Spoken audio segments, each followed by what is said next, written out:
Parti des peuples africains Côte d'Ivoire et le Parti démocratique de Côte d'Ivoire, Rassemblement démocratique africain, ont décidé depuis peu de mettre en place un front commun. Vous avez pu suivre l'évolution de la constitution de ce front. Il n'y a pas longtemps, on était au siège du PDCI ici pour signer les actes constitutifs de ce front et présenter les différents organes à la presse, à l'opinion nationale et internationale. Ce front, comme vous le savez, a été mis en place parce que nos deux partis ont pris conscience des défis majeurs que traverse la Côte d'Ivoire sur le plan démocratique, institutionnel et électoral. Ces deux partis sont donc déterminés à garantir aux Ivoiriens et aux Ivoiriennes des élections crédibles, inclusives, transparentes et apaisées. Je dis bien des élections crédibles, inclusives, transparentes et apaisées. En effet, nous souhaitons promouvoir la concertation, la coopération et l'unité d'action dans l'intérêt supérieur de notre nation. Le front commun que nous avons mis en place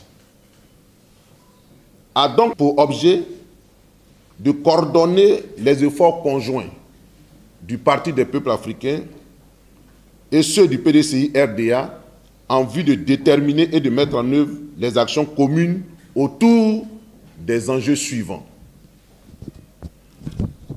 La réintégration sur la liste électorale du président Laurent Gbagbo, du président Tidjane Thiam, du Premier ministre Guillaume Soro, ainsi que de M. Charles Blé Goudé et Noël Akossi-Bendio. 2. La révision de la liste électorale au titre de l'année 2025 conformément aux dispositions du Code électoral et du budget de l'État. 3. L'audit indépendant de la liste électorale pour corriger les anomalies relevées par les principales forces politiques. Et là-dessus, de façon abondante et surabondante, vous avez pu voir les observations, les anomalies relevées par le PDCI et par le PPACI. 4. La réforme de la loi électorale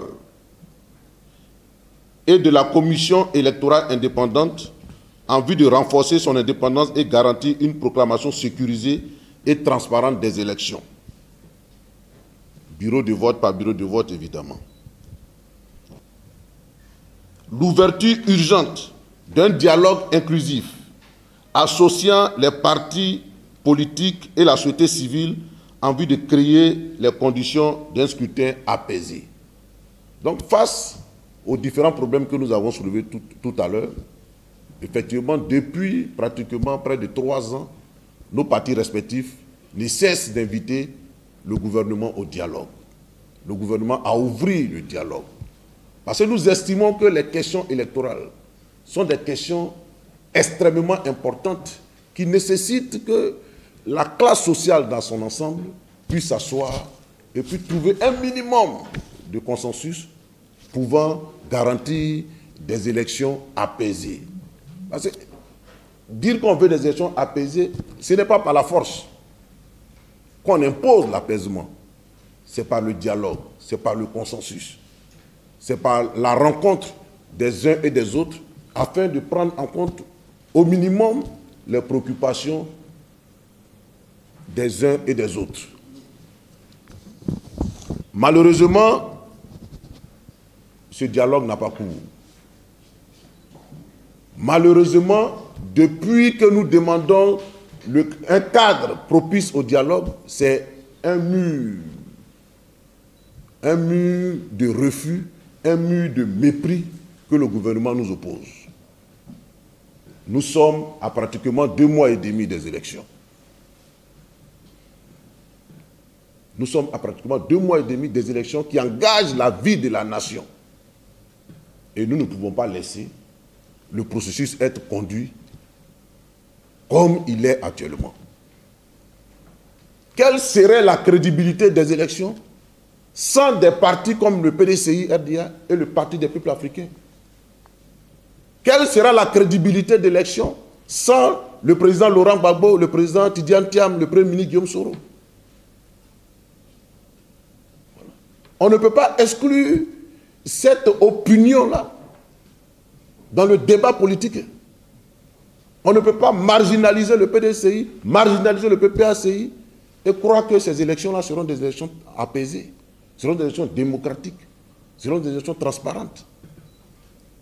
Et donc, dans un souci de créer les conditions pour le dialogue, créer les conditions pour des élections apaisées, créer des élections pour des élections consensuelles, ou pour une fois en Côte d'Ivoire ici, il y aura une passation calme, apaisée, pacifique du pouvoir entre un président sortant et un président entrant.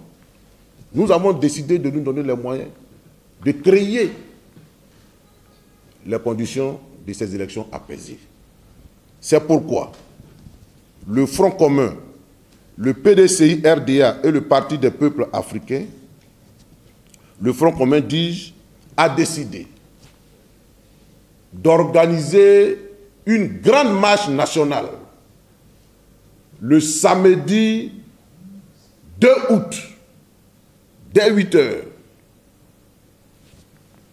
Et cette marche nationale a pour thème les élections inclusives. Donc, la marche nationale a pour thème et donc pour objet les élections inclusives. Cette marche partira de Ibis Makori à la place de la République. Donc nous prendrons le départ à Ibis sur le VGE, je crois qu'on l'a rebaptisé, voilà. De Ibis à la place de la République au plateau.